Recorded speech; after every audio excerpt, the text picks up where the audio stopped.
Om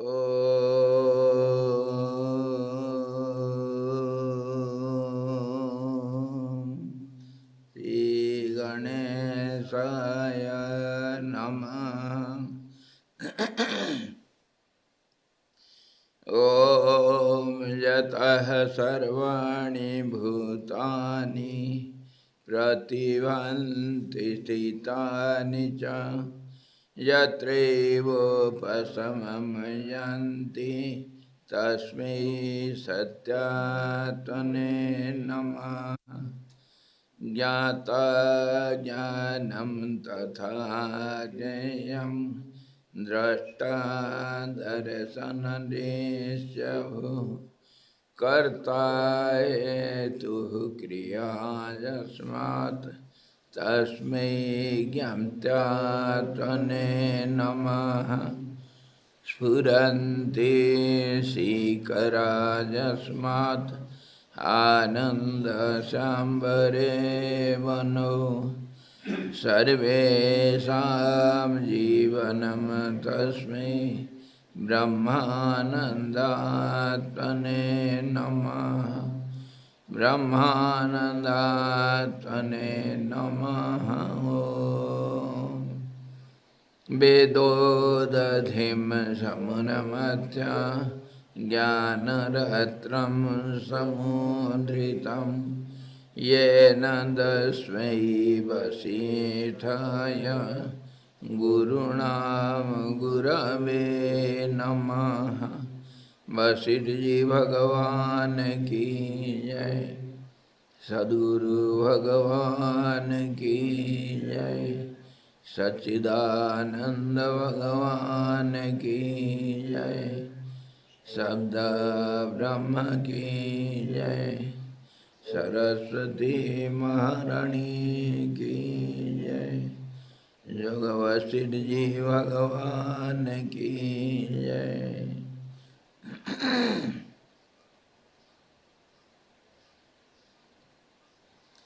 Hari Om.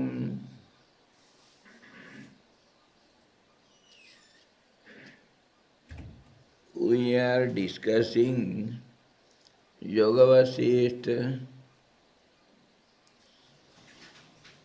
Nirvana Prakaran and first half 47th chapter, where we are talking of the nature of the world and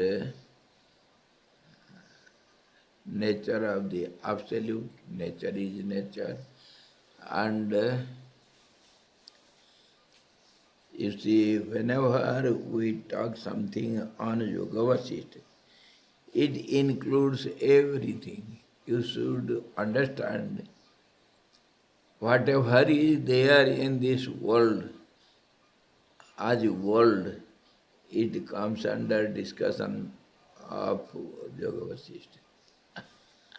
Because it talks of the world only, world is not to be found. How it is.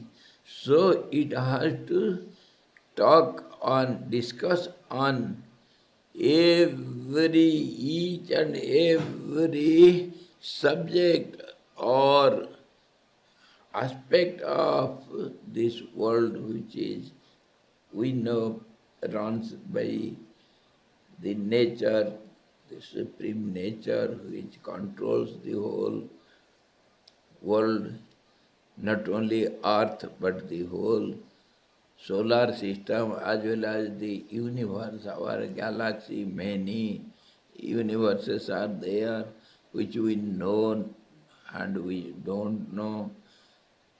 So many things which is impossible for our small limited human mind. Yet Yoga Vasishtha tries to prove and give examples, stories and logic and analysis and research over so many aspects, whatever you can have. There is no subject which is not under Yoga Vasishtha discussions. So, whatever question may be, it is it is subject to one answer only. World is not there, and the truth is only existing existence. That's all. So to say so, how much we need to look around all the oppositions which are not agreeable to it. We have to see all around. That's how we always discuss on 360 to the power 360 and on to the power degrees of our vision. We have to see everything. Then only we can grasp something, have some understanding, or else it is not easy to see or visualize or to understand our life, how is human life. We don't know about ourselves, what to speak of other beings and nature. So many things are there. Geography, ecology, or atmosphere, or astrology, or how the history influences all these, and what is the history of Earth and all other planets or beings in this universe or on the earth. Everything we have to know, and then only we can discuss. So you must have thorough knowledge about everything. Then only you can discuss. You can see both sides. Then only you can have judgment, impartial decision. If you know something and don't know some other things, then your decision will be partial. Why? Because you see, whatever we suppose that we know, I know something. What is that? How is that knowledge? So many times we have discussed over it. Our knowledge is always of two kinds. One is relative knowledge, which is subject to change, subject to grow, and the other is experiential knowledge, which is ever constant and which is unexpressible nor expressed, so which is never expressed, which is unknowable. How can you talk on that? So we should have some logical supposition or analytical guess. And if we are discussing on two things, two objects, if one is cancelled somehow or other, it is not right, or it is not existing, or the absence of it we can prove, the other will be proved automatically. For example, when a judge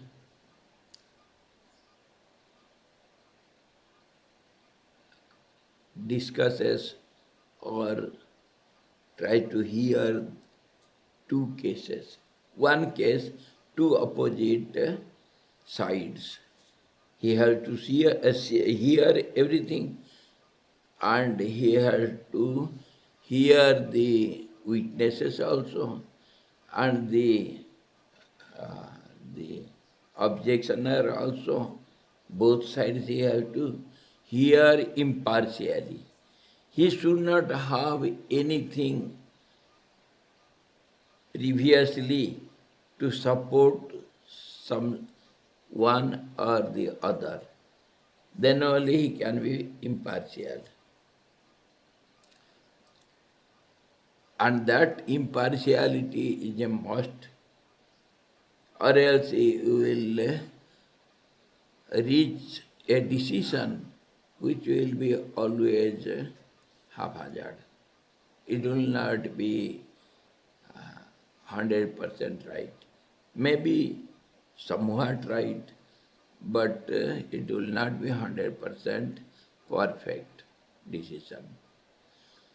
So that decision should be impartial and which is agreeable to both these sides.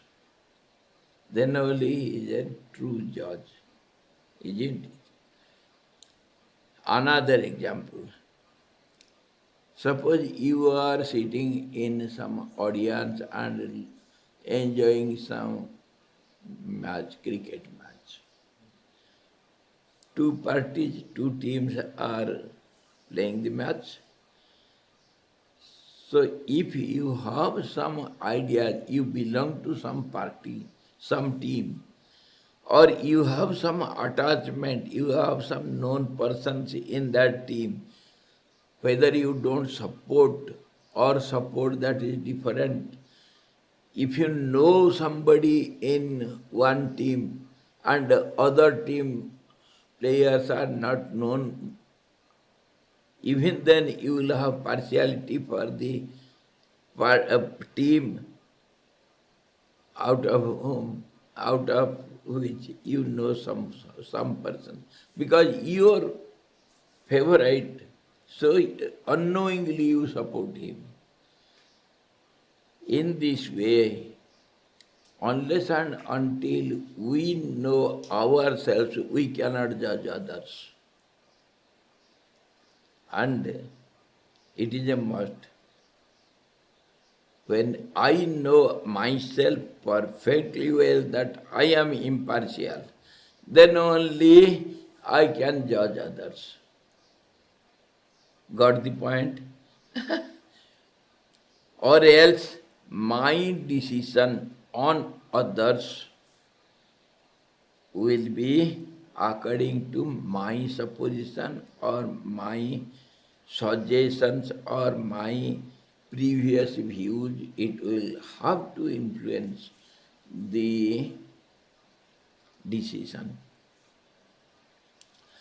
On that only last Sunday, we were discussing on the prarabdha karma, sanchit karma, and our present जो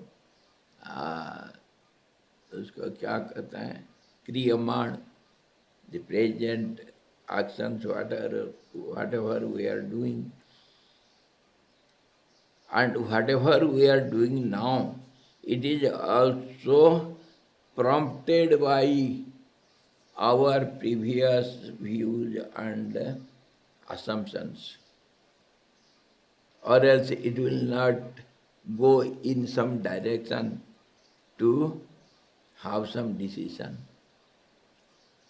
So it is so complicatedly related with each other. We have something from before, and that has influence on the present, and that present is situated in such a condition, the whole world is at present only.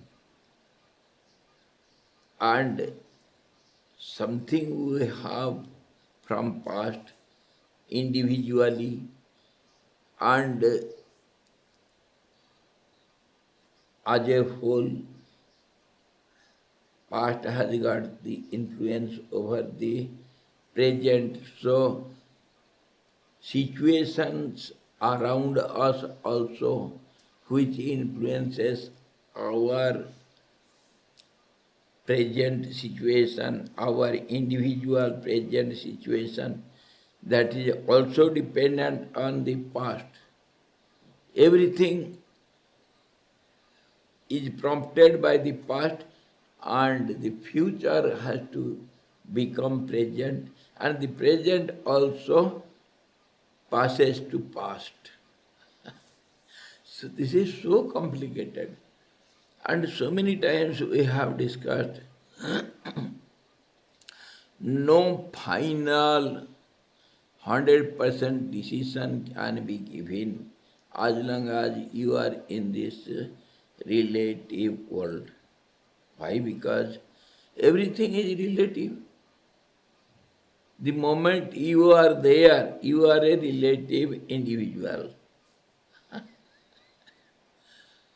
You have your past, you have your present, you have some ideas on future, you have your surroundings, you have your concept of time, you have your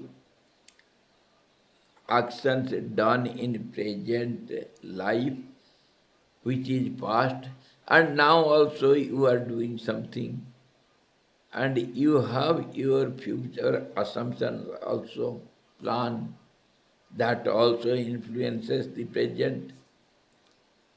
So all these complications are there, so we cannot decidedly say anything which is 100% right. We are in the relativity, law of relativity. How can you give the 100% final decision unless and until you are out of it? So how can you be out of this world? Is it so easy? So many times we have discussed how one can get out of this cycle. This world cycle is eternally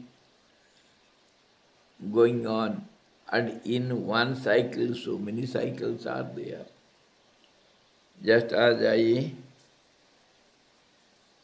gave you the example, this world is like this cone. We have to understand it from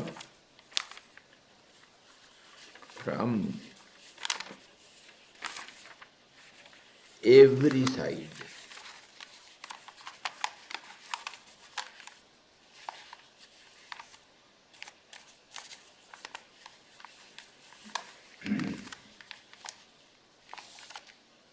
This is a cone, and we can say this is also one angle. This has got so many things within it, so many aspects, so many circles within it, so many centers, and if you go on this side, it has got no end of expansion, and if you go this side, there is no end to the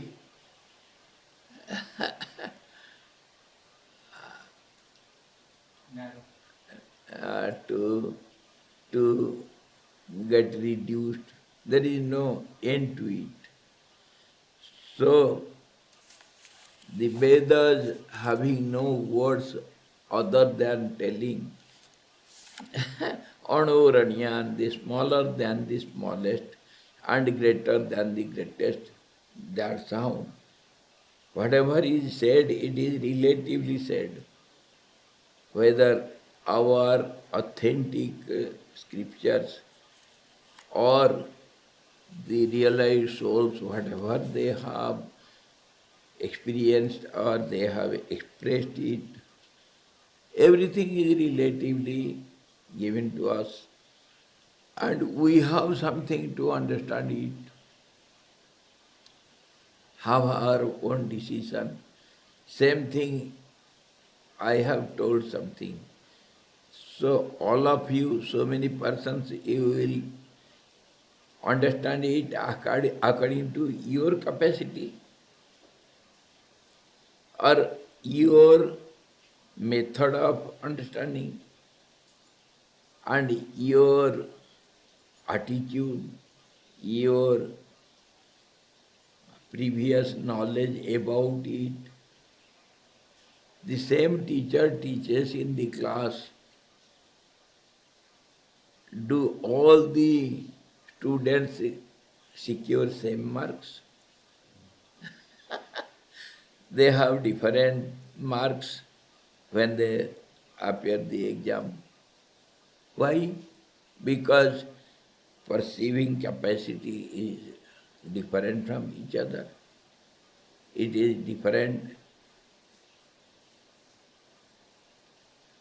from every student to the other, isn't it? In this way, if we see it from wider angle, then this is called relativity.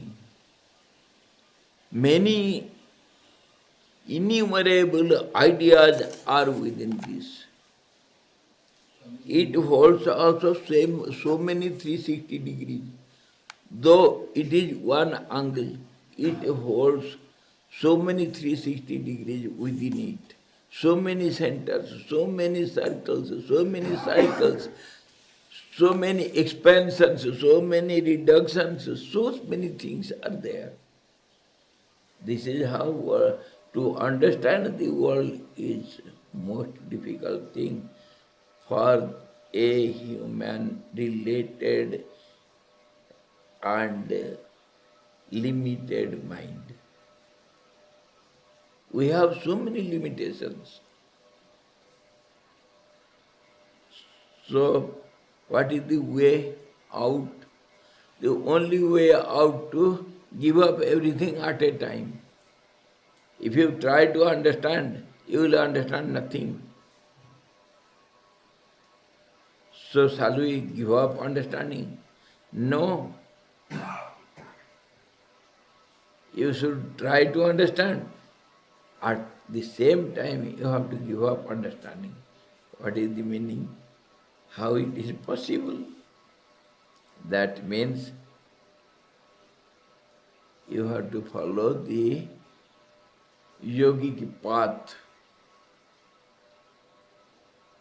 The yoga means the skill, the tactics, the trick how to get out of the problems and how to get some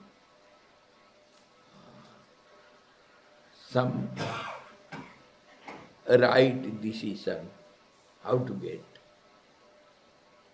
That is how we have to get out of the cycle.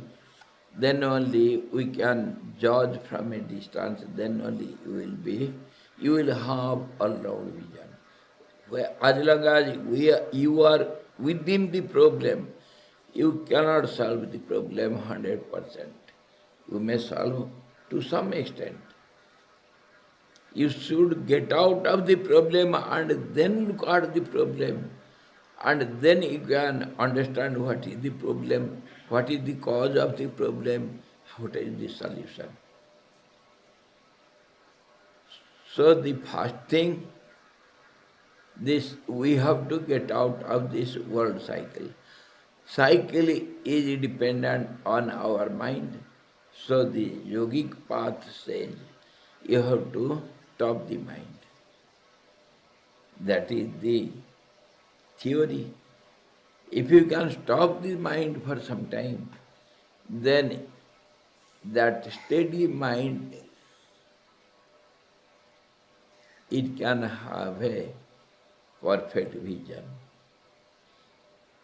Unless and until you are in a steady position, you cannot see the things around you, how it is, what it is. You cannot judge. Say you are moving in a great speed in your road. Can you read perfectly well what is written on the roadside signboards? Can you? But if you stop there and look at the signboard, easily you can read. That is how the seer should be steady. Then only the seen object will be clear to him. This is the fact. So the seer is eye means it is mind only. So mind should be steadied. Then only it can see the object somehow rightly, somewhat perfectly. Then when it again becomes flittery, it again starts moving. So in that movement it wants to see the behind, whatever it has seen already. That also changes. So many complications, you know. Suppose you are trying to see some object at the roadside correctly. So you stopped there and saw it rightly. Now you are moving and looking at the signboard. So what happens? Now you will have confusion. And that confusion influences your last decision. Understood now? How difficult it is to get out of the cycle. You have seen something at the time of meditation. You have some glimpses. And now you judge it when you are not meditating. You have your polluted mind. Polluted means it has got some past, it has got some present, it has got some future also. It is influenced by so many things. So I call it a dustbin. We have been putting all the garbage in that dustbin. Something is suppressed below. Now you are putting something and you are trying to find out something out of that garbage. Will it not be polluted? Huh? You have thrown something into it and now you are trying to take it out as a pure object. Can you get it?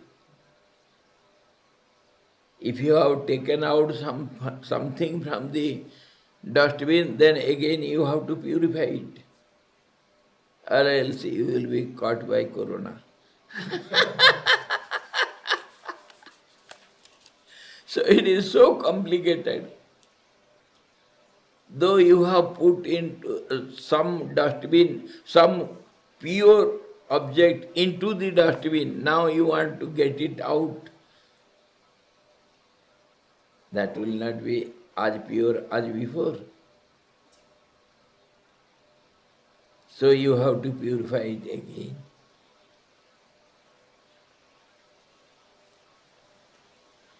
In this way, to reach some decision, it is so difficult to be impartial. And unless you are impartial, whatever you have the conclusive or the decisive ideas, they are not so. It is not 100% right.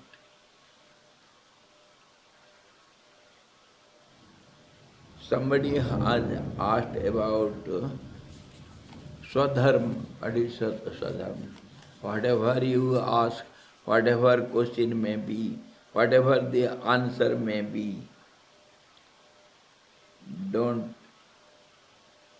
don't take it to be 100% right. No. You get some support from our discussions or from others when you ask. Some people will tell something at least that will support your ideas, or it will go against. That also is a support. If it goes against your ideas, that also supports your final decisions, isn't it? Negatively, it clarifies it is not so, isn't it? So, everything influences the final decision. On this basis, of course, we shall come to our Swadharma.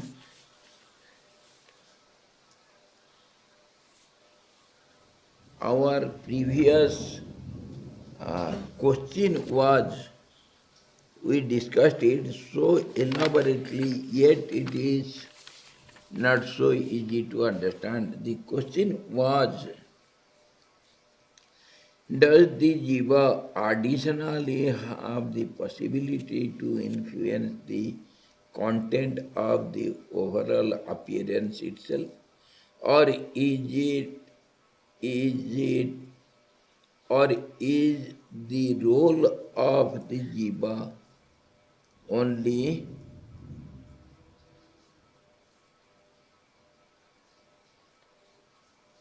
restricted to the material interpretation of the overall appearance? That is the overall appearance only an automatic process, which is means automatic process means feel totally independent. It will run according to itself. Automatic process means free process, undependent, isn't it? It is not dependent on anything. Created and controlled by Ishvara,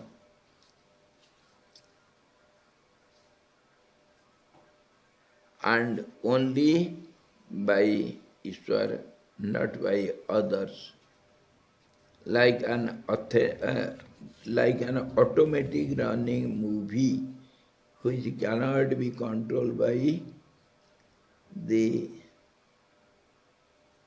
mentality of interpreter, or has the jiva additionally the possibility to influence the content of the overall appearance. The simple two sides. Whether whatever we see or decide as the vision, is it influenced by me or it is independent of itself? This is the question, isn't it? We discussed on this last time so elaborately, and on freedom, how freedom is not 100% perfect and it is not 100% imperfect. Freedom is understood relatively. Freedom is dependent on non-freedom, and non-freedom also means dependency also is relative to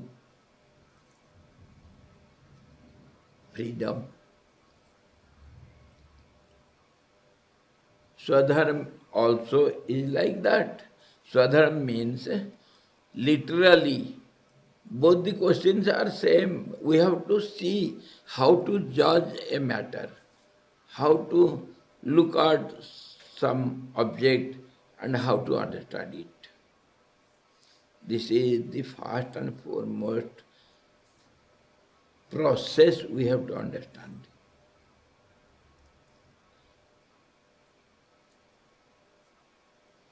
Swadharma literally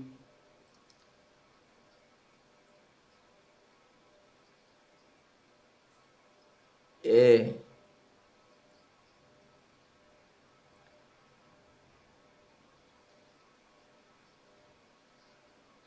an action to be done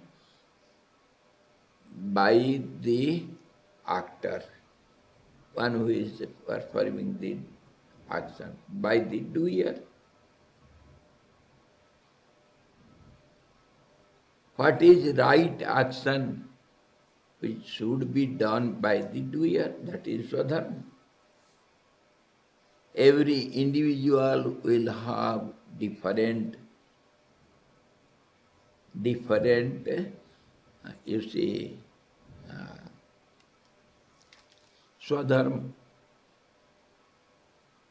It depends upon time, space, situations, conditions around you. If we take Swadharma means duty of a person, duty of some individual, then we can see duty changes from person to person, from time to time, from situation to situation, from condition to condition, it changes. So nothing can be finally decisively told this is your duty, this is your duty, what you should do. When I have already said something considering the present, now the present is gone to the past, now the time has changed, so it will be different. So how can one give the final decision?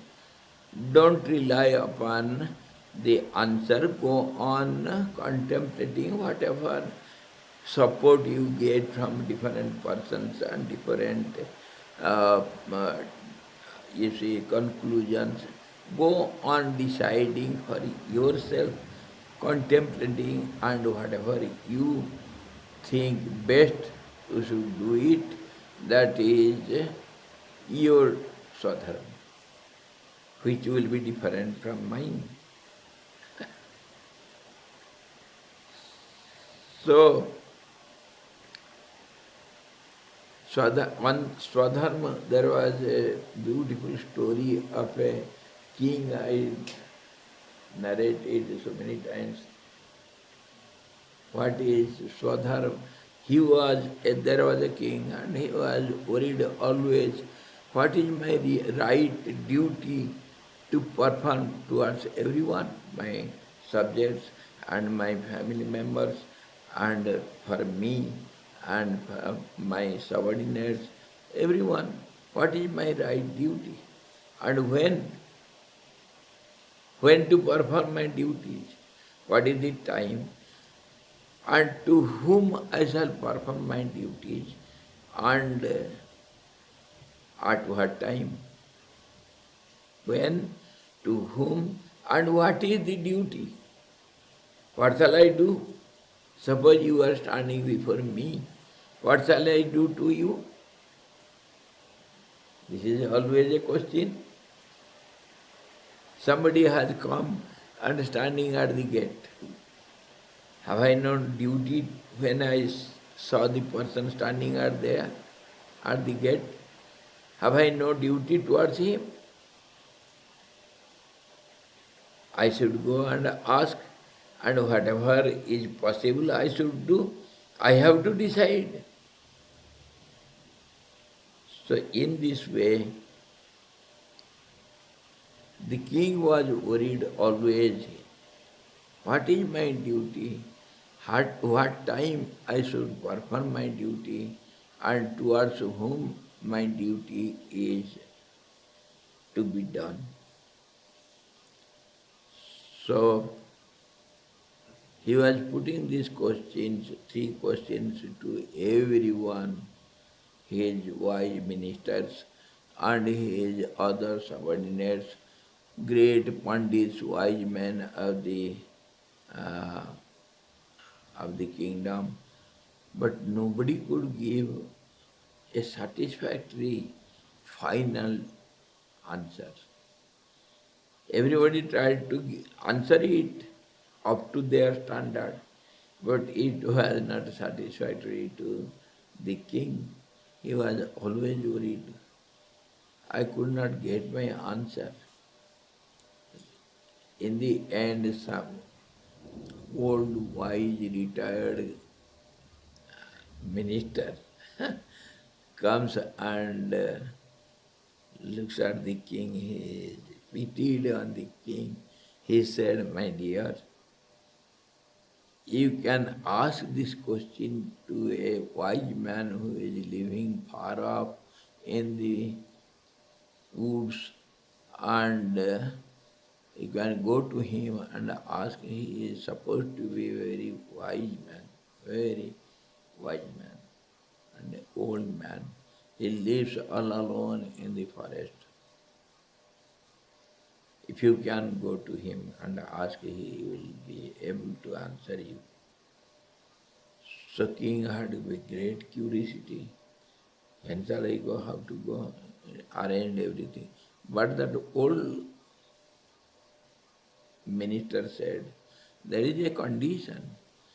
The old man never meets any great people. Great means VIPs and important persons of any kind. He doesn't like to meet, nor he meets. So the king decided, I shall go in a common dress, just like a common man.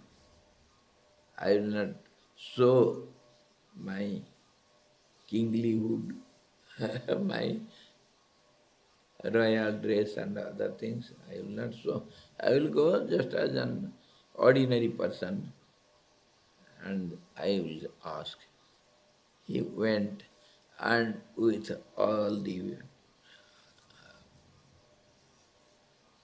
subordinates and his friends, ministers, everybody accompanied him up to some distance, and a little before that ashram, of course he could locate, got the information about that old man, and he went to see him and asked everyone to stop there in the jungle, and he dressed up like an ordinary man, and with all simplicity he went to that old man all alone without any friends, and he was able to reach the spot, and there he saw nobody there seen.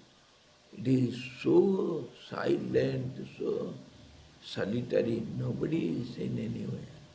Somehow he went round and saw some old man is digging the field, and he was sweating, old man, skeleton, and he is tired, yet he is trying to dig the field. So the king went there, and he thought this will be the old wise man. He supposed, and his idea was right. And he prostrated before the old man, and he asked these three questions to that old man. O great wise old man, I have come to meet you be kind on me and answer my questions. I am much worried on these questions. I suppose you are the only man who can answer my questions. So please be kind. But the old man didn't look at the king, nor he showed his interest to hear him. He was all the time engaged in digging the ground, and he was sweating, he was tired, he was perspiring, and yet he was doing it. So the king waited for some time. It was getting evening, and the king thought, I must help this old man. He is tired, old man, and so weak. I should help him. He went to him and asked the क्या कहते हैं फावड़ा को, the spade. He took out the spade from the old man's hands and he asked him, please take rest there and I shall do it for you. Don't worry, I am a strong man. I can do it for you. You are tired, please take rest. He caught hold of his hands and brought him and made him sit somewhere at the corner, and the king started digging and completed it in no time. And it was getting dark. And all of a sudden,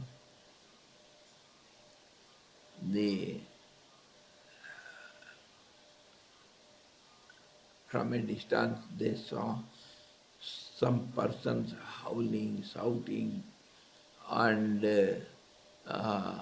some commotion, something. So many persons. And when it came nearer, they saw some people carrying some wounded, unconscious man, and they are bringing it to the old man's hut. So the old man proceeded there. But yet the old man is silent. He is not looking at the king, not talking anything.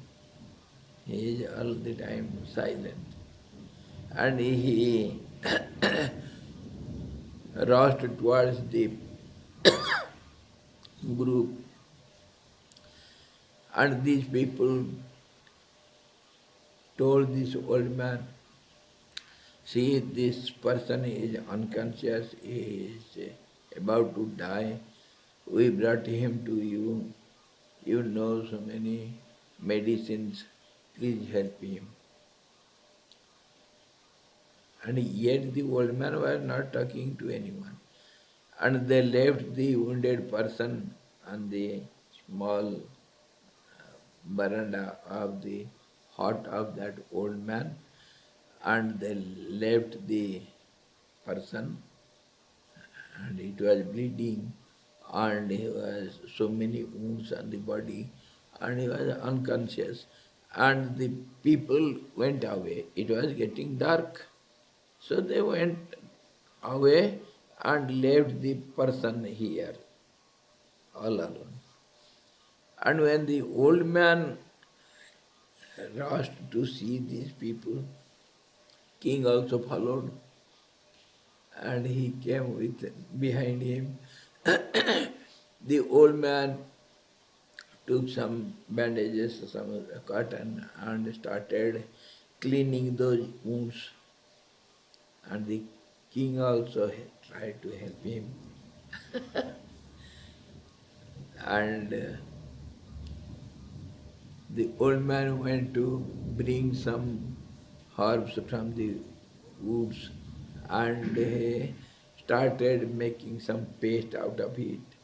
So the king always was helping the old man in his work, and the old man tried to put all those paste on the wounds and bandage it.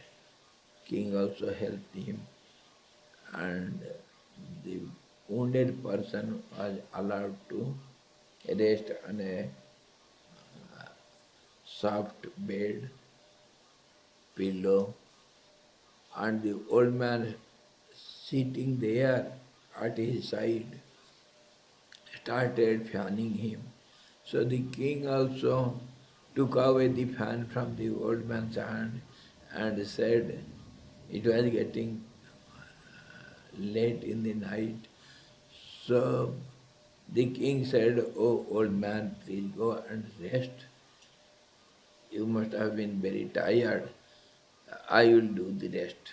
You go for rest." The old man, the king was fanning the person all the night, and the old man took rest.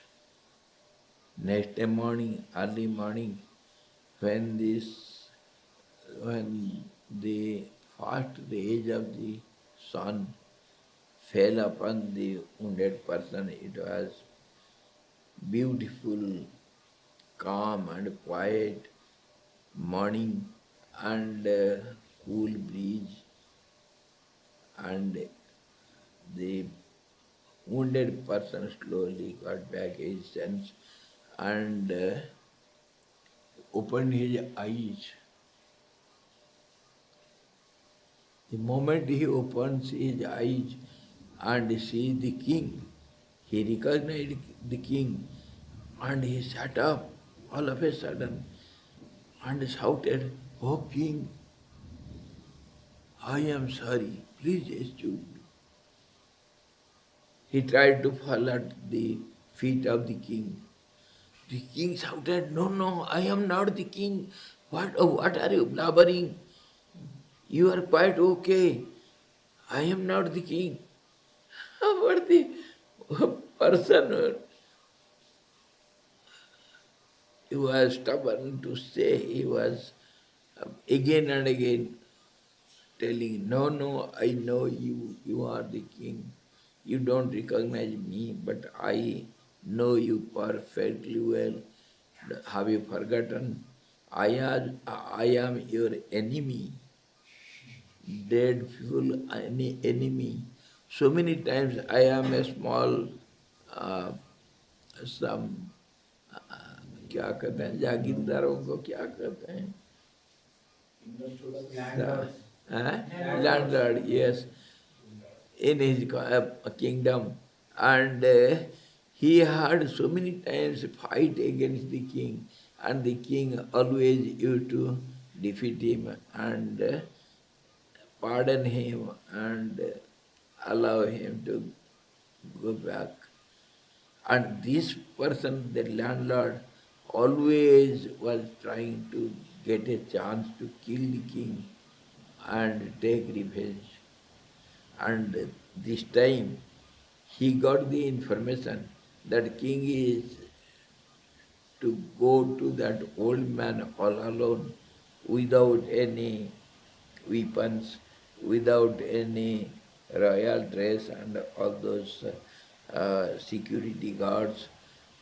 So he was looking for the chance to kill the king at the way, somewhere. He was hiding somewhere and looking for the chance, and these security guards and CIDs of the king, they could find him out and they were trying to kill him. At that time some wild villagers, they came to support this person and somehow saved him from death, and they brought this landlord who was wounded severely and he was unconscious, bleeding, and they brought the person to the old man. They know the old man. And they brought him and left him there all alone and they went back. So this was the person. He knows the king perfectly.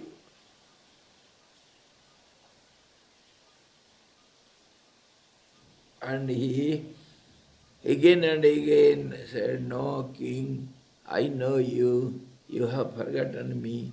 I am your great enemy. I was trying to kill you. Now you have saved my life. So you are just like my father and savior. Please excuse me and accept me as your servant. I, I admit my sins. Please excuse me and save me." So the king understood. He said, keep, keep quiet. I am not the king. But if you say, okay, the king said, forget it. Now onwards we are friends. Forget the past and be calm and quiet. Give up your worries, be alright, and we shall go. By the time the old man comes out and the king prostrates again before the old man and repeats the questions again and says, "My dear wise man, I had come to get my answers from you, but I found you don't talk, you don't care for others. Anyhow, allow me to go back." Then the old man started talking. "My dear king, I know you are the king, but I know you are most sincere student to know your answers. You had come here sincerely with honesty, so I didn't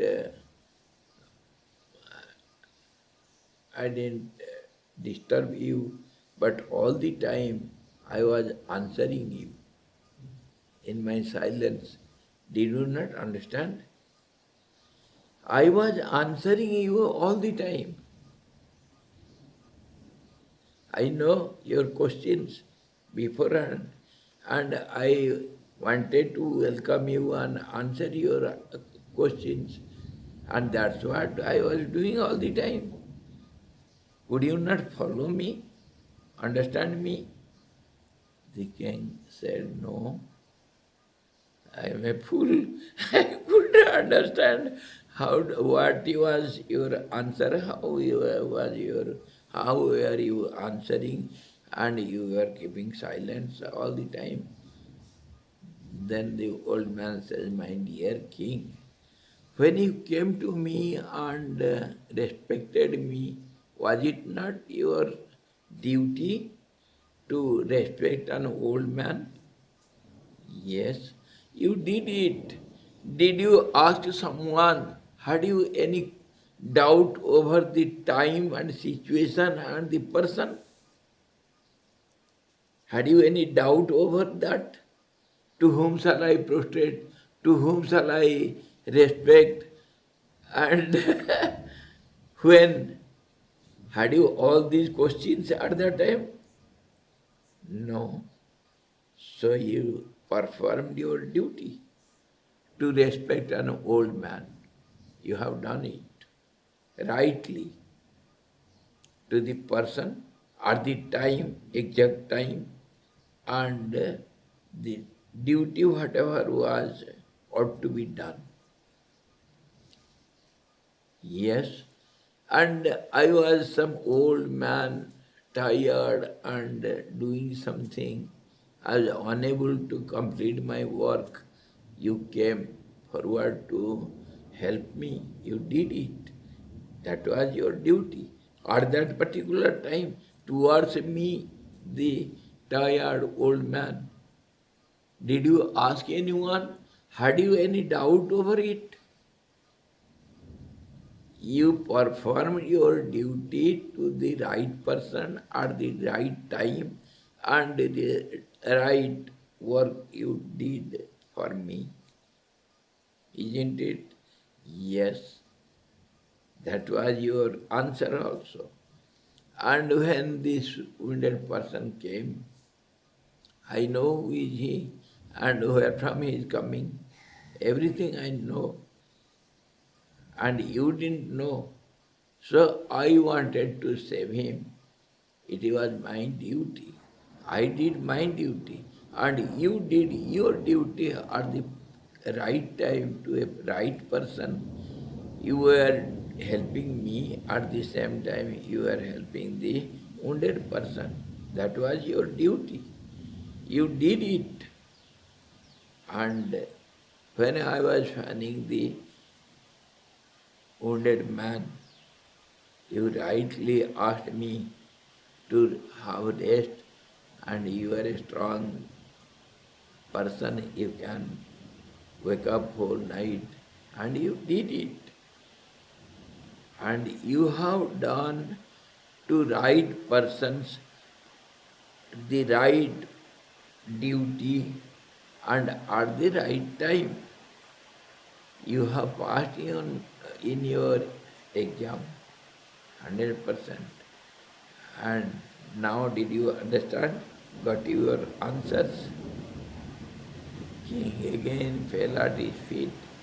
The present is the right time, not to see the Panchang and not to ask the astrologer which is the good time to perform my duty. It is not right thing. Present is the perfect time. Whatever is before you, whosoever is before you, your duty is towards him only, not for others, at particular time. And whatever is the demand of the situation, time, and the conditions, that is your duty to perform towards that person who is just before you at present. That is your duty. इसी को कहते हैं स्वधर्म. This is your duty. It changes as the time changes, the situation changes. The duty of a child is different from the duty of an young man, and that is different from the duty of an old man. Isn't it? The duty of a student is different from the duty of a teacher. It changes. How can one say decisively what is your duty, your dharma? Dharma means which holds intact. Dharma means the holder, the action which keeps up balance in the society, in your family, in you, which keeps up balance, that is called dharma. It should not be against any demand of the time, situations and persons. It should be proper. That is your duty, dharma. Then only the society, your little surroundings, your family, your own life will be held peacefully, and in a right process it will go on. It will grow. and it will be happy and prosperous. That's how one should perform his own dharma. Dharma means duty, the right action, whatever should be done. That is called swadharma. It changes from person to person. So, this is how you have to decide. A particular person has to decide for himself. There is no final, some conclusion, some declaration, this is duty for everyone. No. The American comes to India, there they drive at right side, right hand drive. Here we, no, left hand drive. Here we drive right hand. We have to overtake others by the right side when there is one lane. If there are different lanes, the law changes. And there is some laws. You should give way to a climbing vehicle. You should allow him to go fast. So many rules are there in India, which is just opposite in America. Their roads are different, rules are different, and if he comes to India and drives a car, should he follow the American rules? And if he meets some accident and says, I don't know Indian rules, should he be excused? You ought to know the rules and regulations. American आया तो उसको drive करना था India में, तो पूछा सरदार जी को, हमारे यहाँ राइट साइड में चलते हैं रोड के, राइट साइड में ड्राइव करते हैं रोड के, आपके यहाँ कैसे करते हैं? आपके यहाँ लेफ्ट हैंड ड्राइव की राइट हैंड ड्राइव? सरदार जी बोला वो डिपेंड करता है सामने वाला कौन सी तरफ से आ रहा है।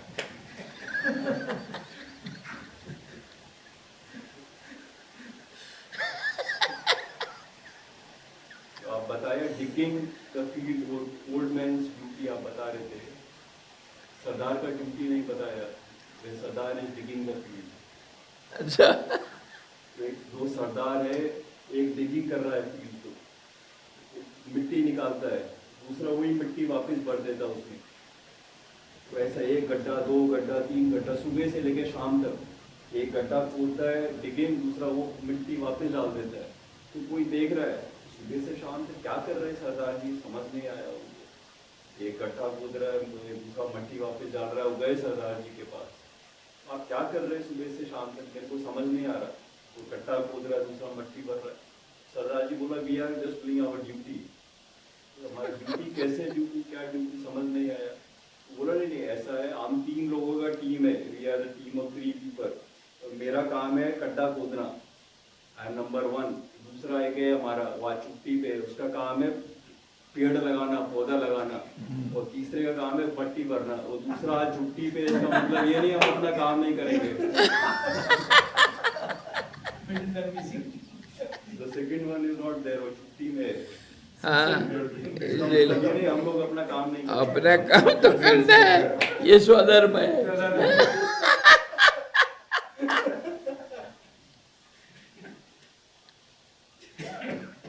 पराधर्म भयावह।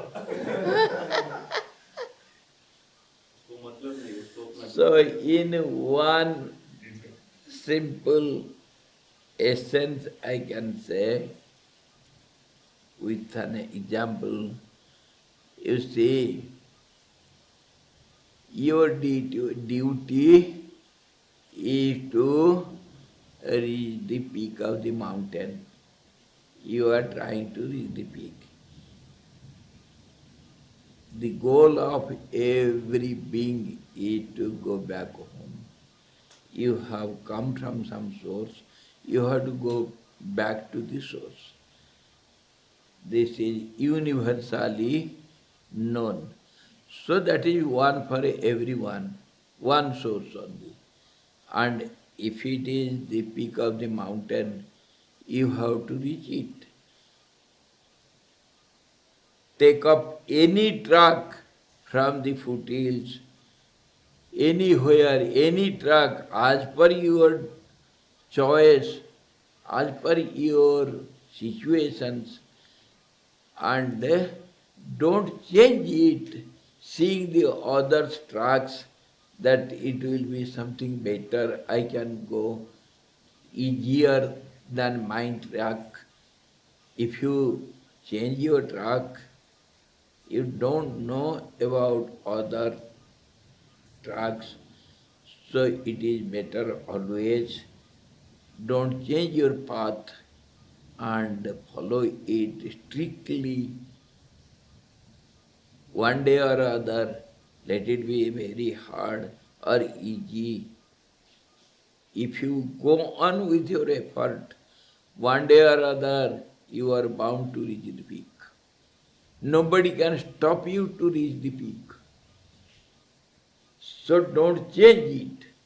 This is what is told by in Gita, Swadharme Nidhanam Shreya. If you have to stop and in between in your track again and again, it is better to have some obstacles and face it and overcome it. Thereby you will gain some knowledge about the path. It is better to have failures in your own trials, but not to apply, not to adopt others' process, because you don't know anything about it. So, it is not good to change your track and follow it strictly, honestly, sincerely, continuously, even with repeated interruptions, obstacles, go on with it. And one day or other, you are bound to get success. This is what is, in other words, said in Gita, Swadharme Nidhanam Shreya, Paradharmo Bhayavaha. Others' track is dangerous for you. This is the meaning. And if you go on analyzing, interpreting the meaning of Swadharma and Paradharma and this and that, it has got no end. Its indication is not to change your adopted methods. Whatever you are doing, don't think you are wrong. Don't think you are wrong. This is the internal meaning. So, can we take it decisively that whatever I do, it is right? No, that also is not, that is not also allowed. You have to judge yourself. You have to judge yourself. If you have got a bike and you are trying to go in a 2 feet hilly track to reach the peak, is it right? Should you be allowed? You have to judge what is your conditions, what is your situation, what is your strength, and accordingly you have to adopt your methods. It is your problem. You have to solve it. So you have to find out some track where the bike can be used, isn't it? If you have got a motor car, can you drive in a 3 feet track? Or can you drive straight to the peak? You have to go round and round. If there is some road for the peak, take it for you. And if you are a walker, you have no other support for you. So you have to walk. You have to climb according to your strength. So take any path and go ahead. Don't change the direction. Not changing the direction is not changing your path and not adopting others' path. That is the meaning. Go straight. Let it be difficult. Let it be with obstacles. Never mind. Go. Don't change the track. And this is what happens in sports also. Different tracks are given for the running racers.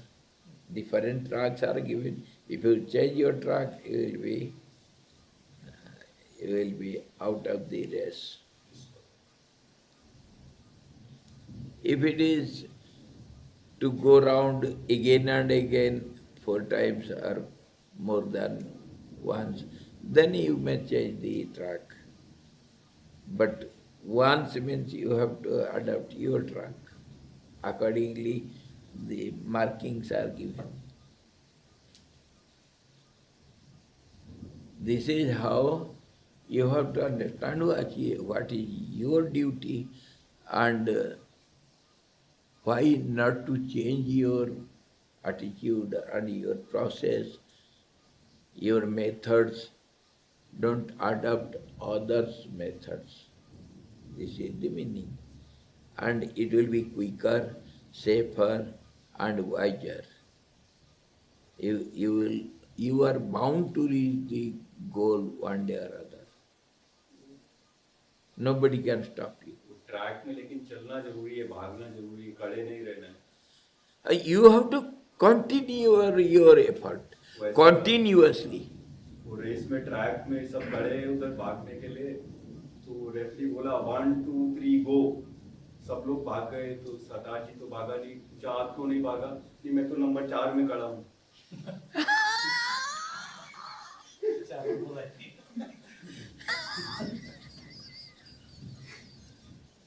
अरे यार आपका सरदार लोग बड़े गड़बड़ी 1 2 3 नहीं सबको track number 4 में खड़ा हुए 1 2 3 को.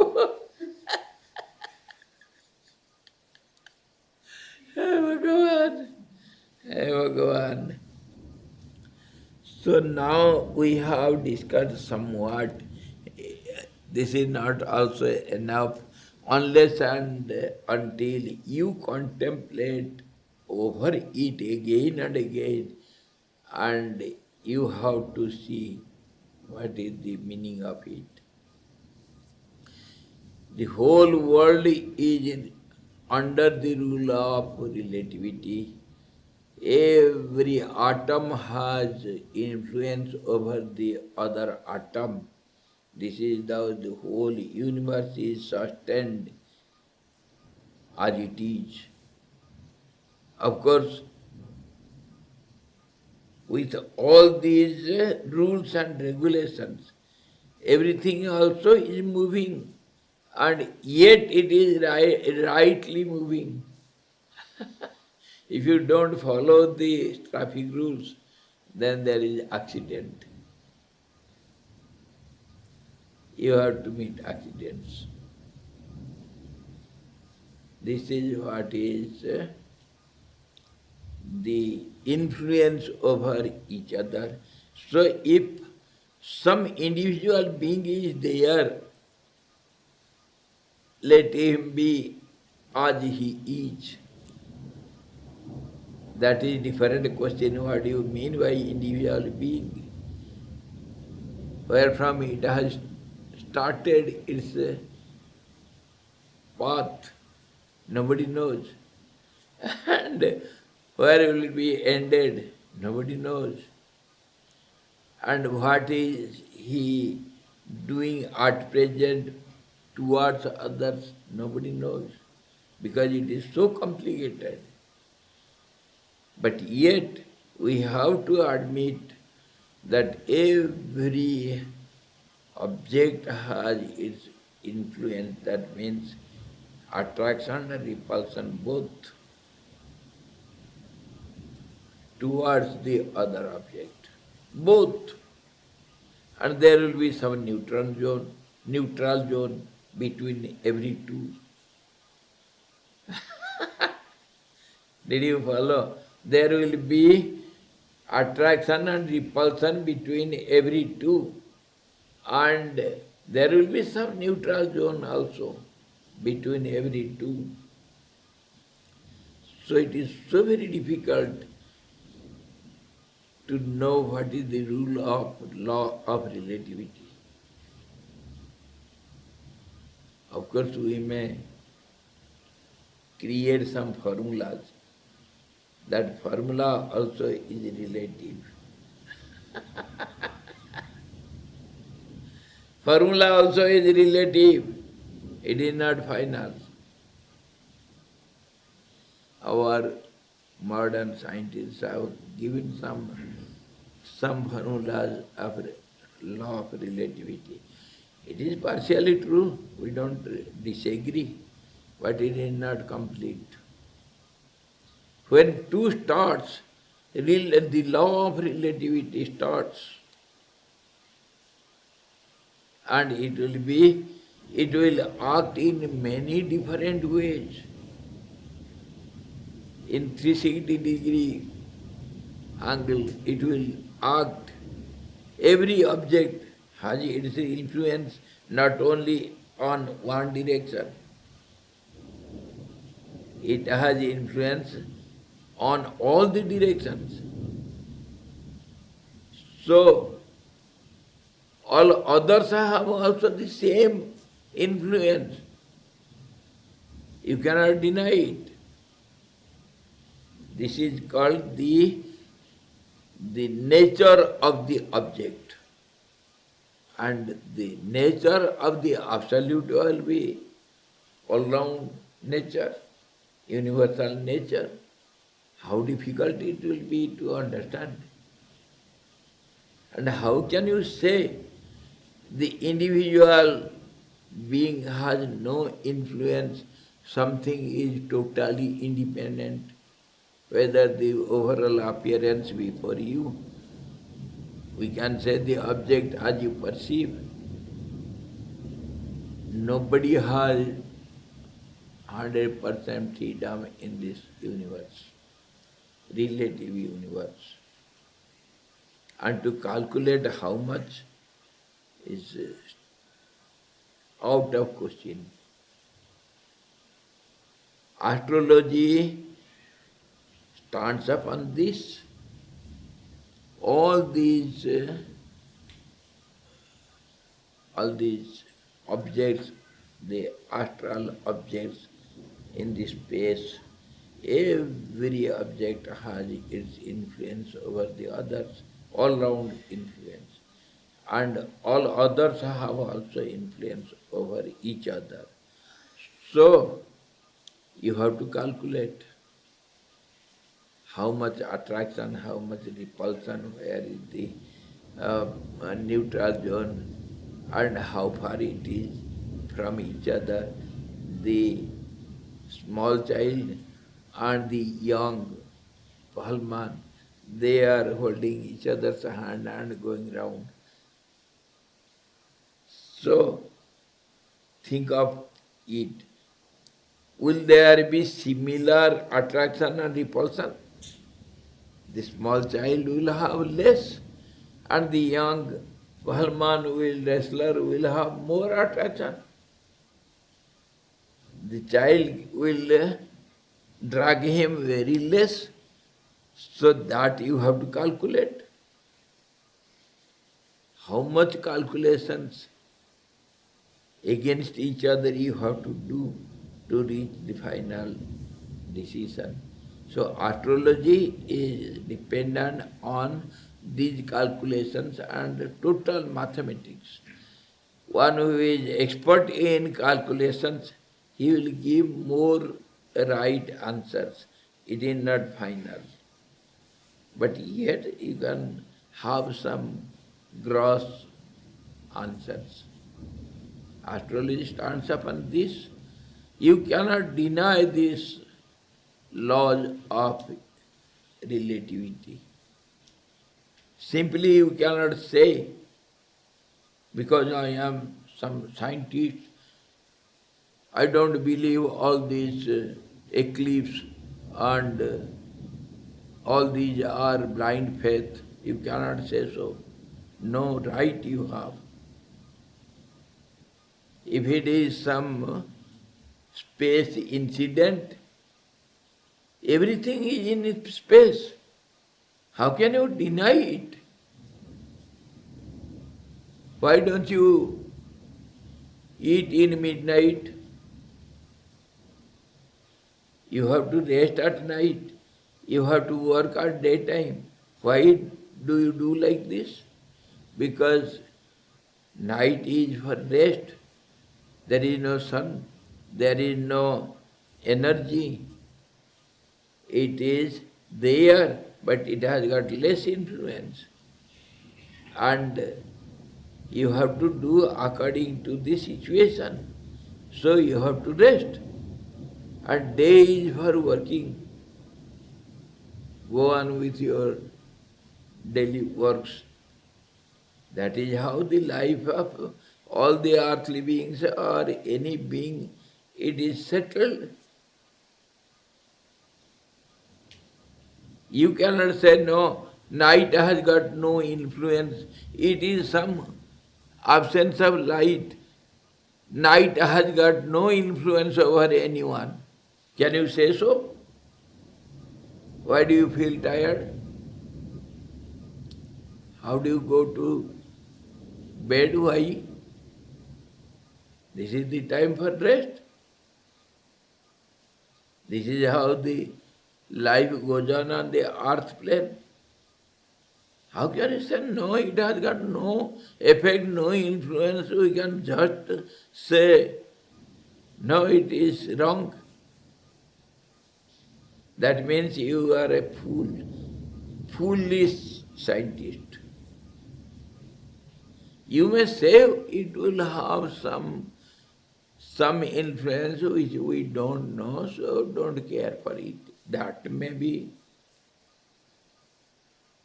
right suggestion. We don't know it, so don't worry about it. There will be something. Just ignore it. That may be a good suggestion, but it will have no effect on you. Don't believe it. It is blind faith. How can you say so? Do you think you know everything? So in this way we have to find out what is influence of your individual being over the surrounding beings and your situation with other beings. The other beings are of different type. Some will be living beings, some will be non-living beings, some will be plants, some will be animals, some will be bigger beings, more strong beings, some will be less beings, weak beings, and less influence over you. So considering all these points, in the end we can decide nothing, no object is 100% independent in this relative world, and your duty also is not 100% decisive. You have to find it out for yourself. that will be not 100% right, but maybe 99% right. That's well. Yes, every good action will have some bad in it. Every bad action will have some good in it. So this world is a business center. You have to tally how much gain, how much loss. Try to be a gainer. This is the aim of the business. World is a business center. Business means to give something, to get something. That is called relativity. So if you are going to be a gainer, that is your duty. That is your aim. Do much good and do less bad. You are bound to do some bad, and good, you are bound to do some good also. There is nothing 100% wrong, nothing 100% right. So be a gainer, be a thinker, be a contemplator, and decide everything for you.